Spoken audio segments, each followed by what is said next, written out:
Spirituality Baklaan at tatalakayan natin ang pelikula at dula. Ang pelikula ay isang uri ng libangan na hindi lang papapasaya. Itinuro rin ito ng iba't ibang karanasan ng tao at nakatulong sa paghubog ng ating pag-isip at pagpapahalaga. May halimbawa tayo dito. Una, General Luna. Pelikulang makaisaysayan tungkol sa katapangan ni General Antonio laban sa mga Amerikano. Dalawa, Hello, Love, Goodbye. Kwento ng OFW sa Hong Kong na pinipiling mamili sa pagitan ng pangarap at pag-ibig. Pangatlo, Ang Tanging Ina. Komedyang pelikula tungkol sa isang ina nagsasakripisyo at nagmamahal sa kanyang maraming anak. Pang-apat, Feng Shui.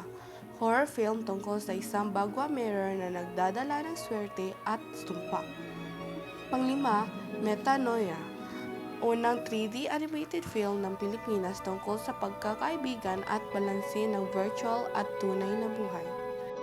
Ang dula ay isang pagtatanghal na ginagamitan ng kilos, diagalo at galaw upang maipakita ang kwento o karanasan ng tao. Ito ay nagsisilbing libangan at salamin ng lipunan. Una, Florante at Laura. Epikong tula ni Balagtas tungkol sa pag-ibig, digmaan at pagtataksil. Pangalawa, Romeo at Juliet. Trahedya ni Shakespeare tungkol sa dalawang nagmamahalang kabataan na tinutulan ng kanilang pamilya. Pangatlo, El Filibusterismo.